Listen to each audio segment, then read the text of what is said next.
Bom dia, meus amados. Nós temos caminhado no livro dos Salmos e, de certa maneira, temos acompanhado aí a peregrinação do povo de Deus à casa de Deus. Enquanto eles estavam ali caminhando, sentimos com o salmista, no Salmo 120, toda a tristeza, a dor, a angústia presente no seu coração por causa da perseguição que ele vinha sofrendo por causa da sua fé.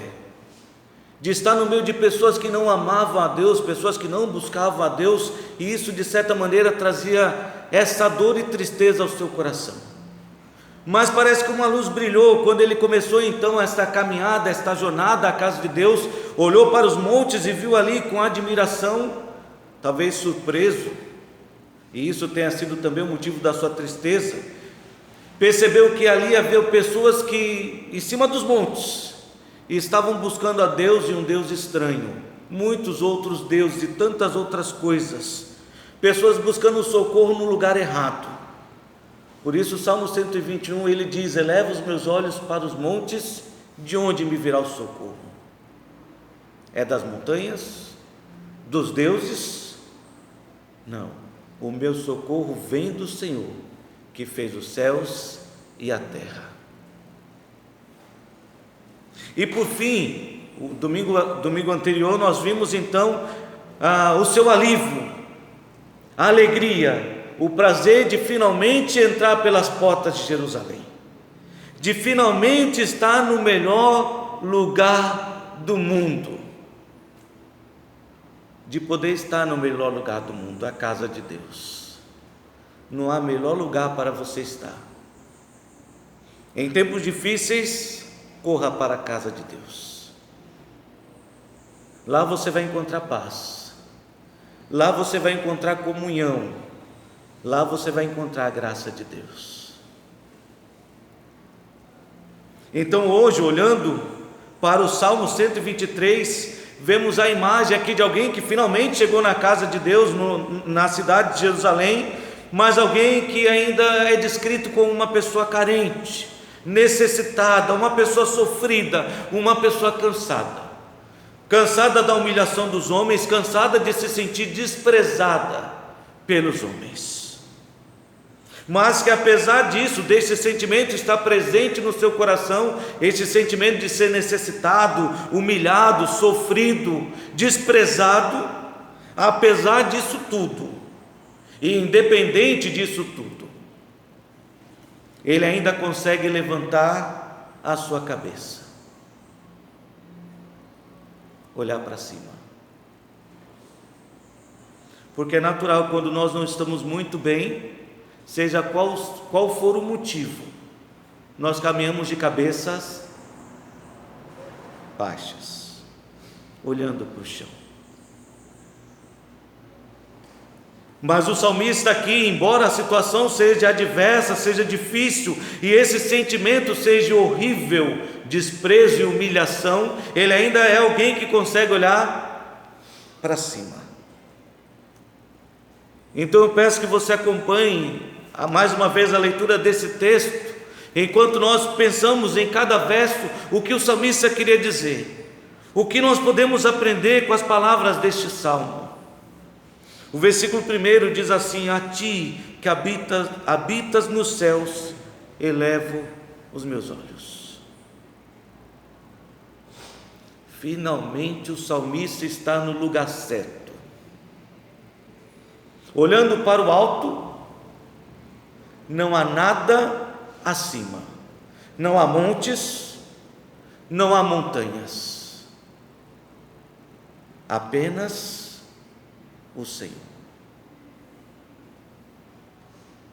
Imagina, ele subiu até Jerusalém, o ponto mais alto, e olhando de lá para o alto, para cima, não há mais nada, impedindo a sua visão. Não há mais nada que esteja acima dele, a não ser o Senhor. E ao ler este verso, podemos perceber que ele está dizendo com essas palavras, que é no Senhor que ele deposita toda a sua esperança.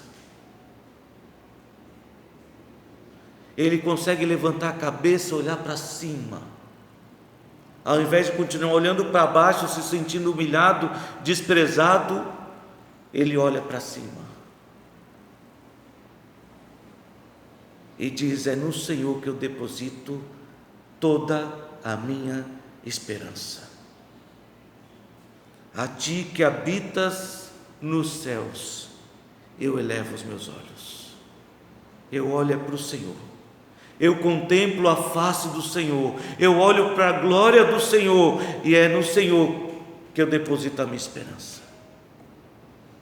Nota aí o versículo 2, diz assim: como os olhos dos servos estão fitos nas mãos dos seus senhores, e os olhos da serva na mão da sua senhora, assim os nossos olhos estão fitos no Senhor nosso Deus, até que se compadeça de nós. E a partir daí ele começa a descrever por que a sua esperança está firmada em Deus. Eu olho para Deus. Como quem diz aqui no verso 2, tudo que eu preciso está nas mãos de Deus.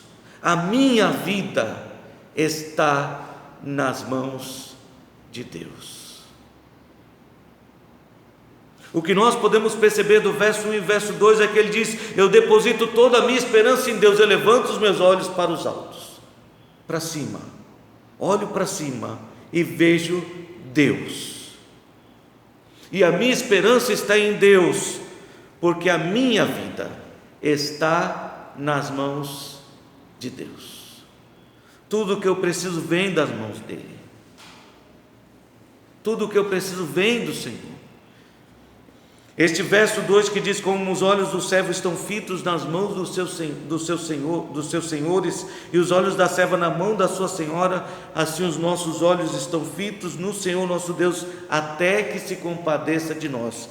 Fica mais fácil entender este verso de número 2, este pensamento, quando nós abrimos nossas Bíblias no livro de Esther, capítulo 4, especialmente no versículo 11. Esther, capítulo 4, versículo 11.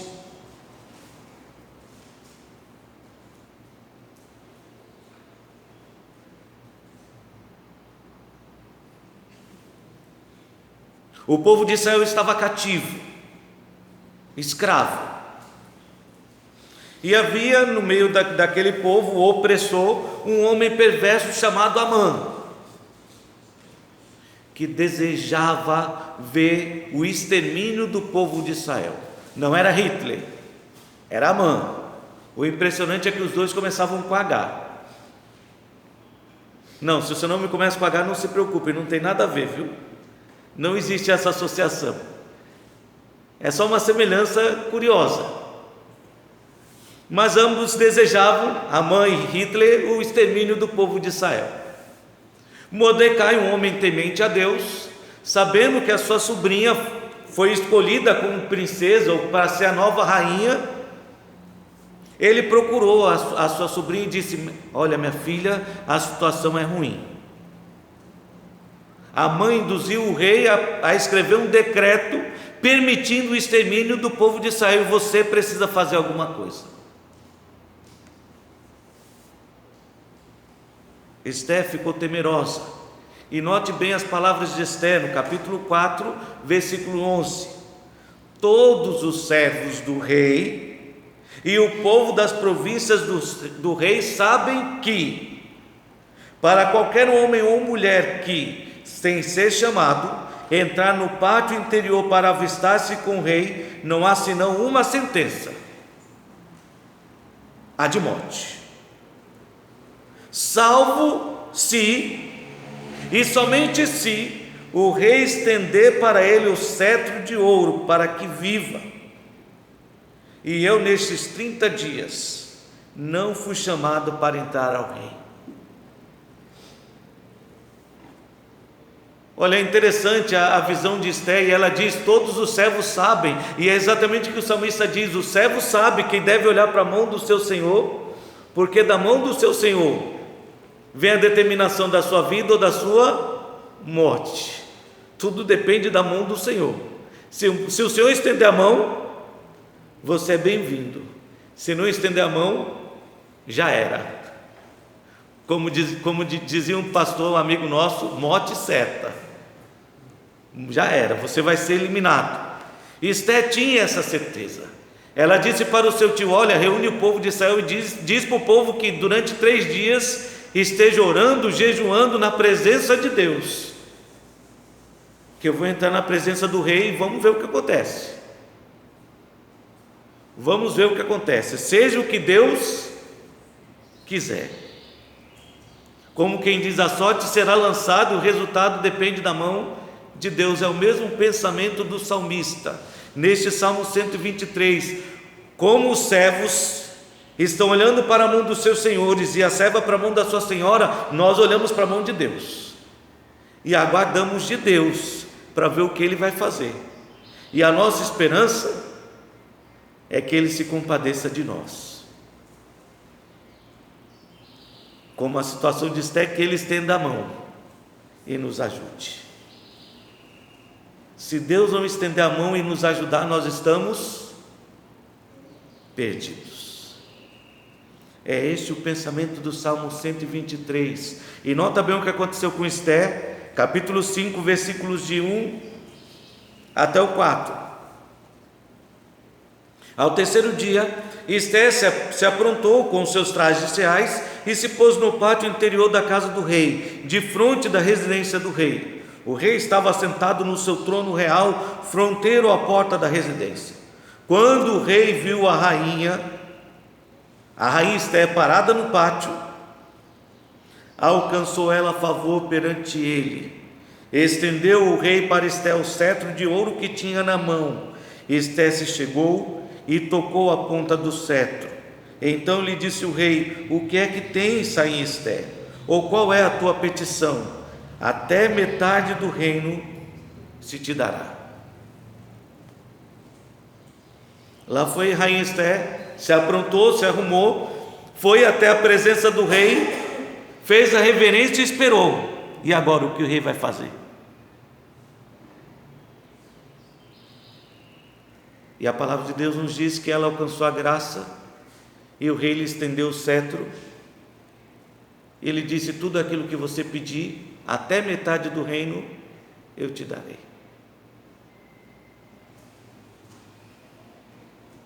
E é com essa confiança que o salmista entra na cidade maravilhosa, Jerusalém, em direção à casa de Deus, tendo a certeza de que agora ele pode olhar para cima, olhar para os céus, depositar em Deus a sua esperança, porque a sua vida está nas mãos de Deus. Seja de fato o que Deus quiser, eu vou entrar, vou me apresentar, vou clamar e esperar, porque agora está tudo nas mãos de Deus. E esperança é isso, é você poder confiar que a sua vida está nas mãos de Deus. Foi o que fez o salmista. A sua vida estava nas mãos de Deus, tudo nas mãos de Deus.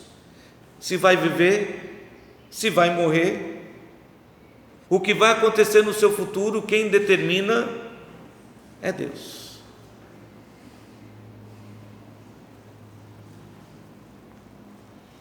Então, com isso em mente, com essa certeza que enche o seu coração de esperança, a sua vida está nas mãos de Deus, ele clama pela misericórdia do Senhor, versículo 3 e 4.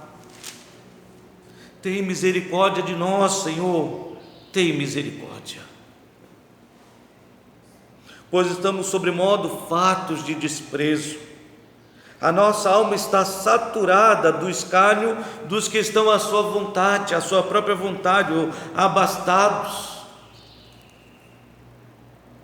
E a nossa alma está saturada do desprezo dos soberbos. O salmista depositou toda a sua esperança em Deus, porque ele tinha certeza de que sua vida estava nas mãos de Deus.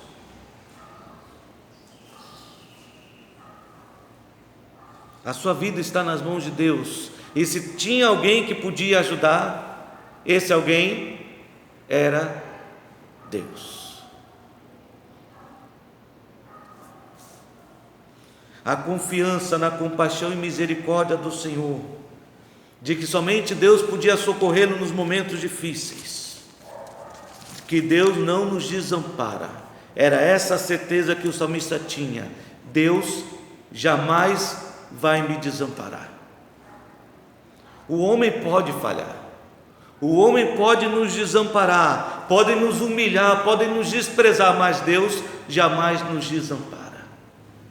E é por isso que ele mantinha firme a sua esperança em Deus, porque a sua vida estava nas mãos de Deus e ele tinha certeza que Deus não nos desampara.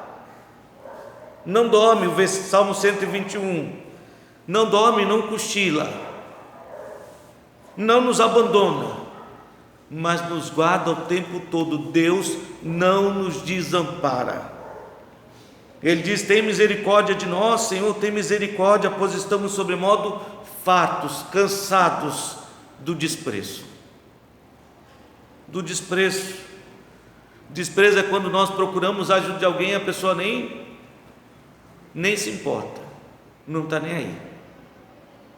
Ele diz: a nossa alma está saturada do escárnio daqueles que estão abastados, que vivem a sua própria vontade de forma regalada. E aqui está a ideia de que estamos cansados da humilhação. Você já pediu a ajuda de alguém que tem recurso? Você já viu que faz questão de passar na cara o que está fazendo? E de compartilhar com outros? Parece que tem um prazer em humilhar e se sentir que está por cima e que está bem. E talvez esse era o sentimento do salmista: estamos cansados do escárnio, da zombaria, daqueles que têm recurso e não fazem nada. Talvez o mesmo sentimento que sentimos quando olhamos para a nossa nação: aqueles que têm recurso não fazendo nada, apenas enrolando. É difícil. E era o sentimento que estava presente no coração do salmista: ah, Senhor, estamos saturados, cansados, esgotados de ver aqueles que têm apenas zombando sem fazer nada, e de ver o desprezo dos arrogantes, daqueles que acham que são alguma coisa.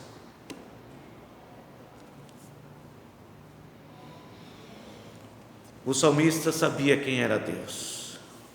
Os homens podem falhar, como eu disse, nos desamparar, nos humilhar, nos desprezar, mas Deus jamais age assim. Deus jamais age assim. E é interessante que há um outro texto na Bíblia, agora não Esther, mas Jeremias, que nos faz entender perfeitamente o pensamento do salmista aqui. Porque ele revela que o povo de Israel, por alguns instantes, passou a confiar nas imagens, passou a confiar nos sacrifícios que estavam fazendo para outros deuses, até chegaram a sacrificar seus próprios filhos, e não percebeu que tudo isso os estava afastando de Deus. Confiar nas imagens, confiar na opinião dos homens, confiar na proposta dos homens, que enganam e são enganados, ao invés de confiar em Deus. Jeremias 17.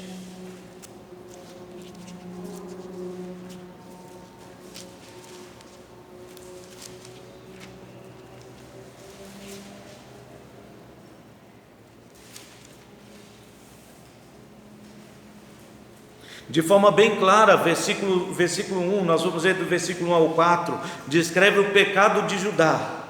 O pecado de Judá está escrito com um ponteiro de ferro e com um diamante pontiagudo, gravado na tábua do seu coração e nas pontas dos seus altares. É descrito de forma tão clara que fica nítido, não tem como não enxergar o pecado de Judá. Nota aí, foi escrito, não foi com caneta, com lápis, que o tempo apaga. Ou aquela impressão que vem no extrato, né? Que você puxa o extrato da conta no caixa eletrônico, colocou o papel no bolso, quando chega em casa, já sumiu. E aquele papel não pode nem ver a luz do sol, que ele fica preto. Se nunca passou por isso, então não faça. Guarde o papel em um lugar seguro, que ele realmente escurece e some tudo. Então ele diz, mas isso não tem como acontecer com a história de Judá. O pecado de Judá foi escrito com um ponteiro de ferro, com a ponta afiada de um diamante. E nós sabemos como o diamante corta. É exatamente o que o pedreiro tem na ponta daquela, esqueci o nome da bendita ferramenta do pedreiro que ele usa para cortar cerâmica, o piso. Não é a maquita. Não, é aquela régua que ele bota o piso, mede e ele passa assim, e depois ele só faz dobrar e o piso quebra. Aquela ponta é diamante, por isso corta tão bem. É a mesma coisa que eles usam para cortar o vidro. É simples, uma coisa pequenininha, mas extremamente afiada, com uma capacidade além da nossa imaginação, de cortar com eficiência cerâmica ou vidro ou outras coisas. Então ele diz, o pecado de Judá está escrito com um ponteiro de ferro e com diamante pontiagudo, gravado na tábua do seu coração, na ponta dos seus altares. Seus filhos se lembram dos seus altares, dos seus postes ídolos, junto às árvores frondosas, sobre os altos outeiros. Ou seja, até os seus filhos lembram o pecado que vocês cometeram, buscando outros deuses, confiando na proposta dos homens. Ó monte do campo, os teus bens e todos os teus tesouros darei por presa, como também os teus altos, por causa do pecado em todos os teus territórios. Assim, por ti mesmo te privarás da tua herança que te dei, e far-te-ei servir a teus inimigos na terra que não conheces, porque o fogo que acendeste na minha ira arderá para sempre. Provavelmente este era o sentimento do salmista, neste Salmo 123. O povo de Israel estava sendo oprimido pelos inimigos, e ele está sentindo o fogo da ira de Deus, o desprezo dos homens, como também a distância de Deus, por causa do pecado do próprio povo. Afastados de Deus, mas ele consegue levantar a cabeça para o alto. Ele consegue depositar toda a sua esperança em Deus, porque ele reconhece que a sua vida está nas mãos de Deus, e ele reconhece que Deus não nos desampara. Então ele afirma aqui, Jeremias capítulo 17, versículo 5: assim diz o Senhor, maldito o homem que confia no homem, que faz da carne mortal o seu braço e aparta o seu coração do Senhor. Confiar no homem, buscar a ajuda do homem, trará para a gente, para as nossas vidas, a humilhação, o desprezo, e vai nos fazer entender que maldito é o homem que confia no homem, que faz do homem o seu braço forte. Não está dizendo que você não deve confiar na palavra do seu irmão, do seu parente, que ele disse, olha, pode contar comigo. Não é isso. O que está dizendo é que se você está depositando a esperança nele, para a solução dos problemas da sua vida, aí você é maldito, está depositando a esperança no lugar errado, na pessoa errada. A sua esperança deve estar em Deus, é em Deus, porque se você depositar a esperança no homem e confiar naquilo que o homem diz, você será como um arbusto solitário no deserto, e não verá quando vier o bem. Antes morará nos lugares secos do deserto, na terra salgada e inabitável. É assim que você vai se sentir, sozinho, abandonado. Talvez esse também era o sentimento do salmista, quando ele diz desprezado. Estamos cansados de nos sentir desprezados, como alguém que está no lugar deserto, sem ter quem o possa socorrer. Mas Jeremias diz, versículo 7: bendito, feliz é o homem que confia no Senhor e cuja esperança é o Senhor.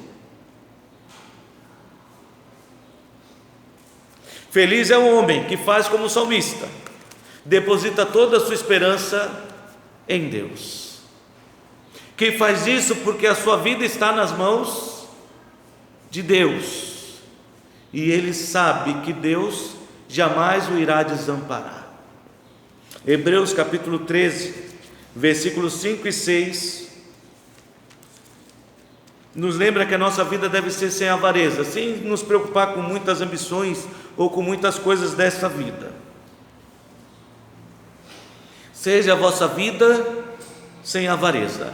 Hebreus capítulo 13, versículos 5 e 6. Contentai-vos com as coisas que tendes, porque ele tem dito: de maneira alguma te deixarei, nunca, jamais te abandonarei. Assim, afirmemos confiantemente: o Senhor é o meu auxílio, não temerei. O que me poderá fazer o homem? E a resposta é: nada. Nada se eu confio em Deus. Nenhum mal me acometerá se eu confio em Deus, porque a minha vida está nas mãos de Deus, e Deus jamais nos desampara. Então, o que nós podemos aprender com este salmo nesta manhã, no dia de hoje? Quando você estiver se sentindo sozinho, abandonado, desprezado, humilhado, cansado, abatido, levanta os olhos para cima, levante a sua cabeça, levante a cabeça, olhe, há uma esperança. Deus é a nossa esperança, e essa esperança será firme e segura se a sua vida estiver nas mãos de Deus.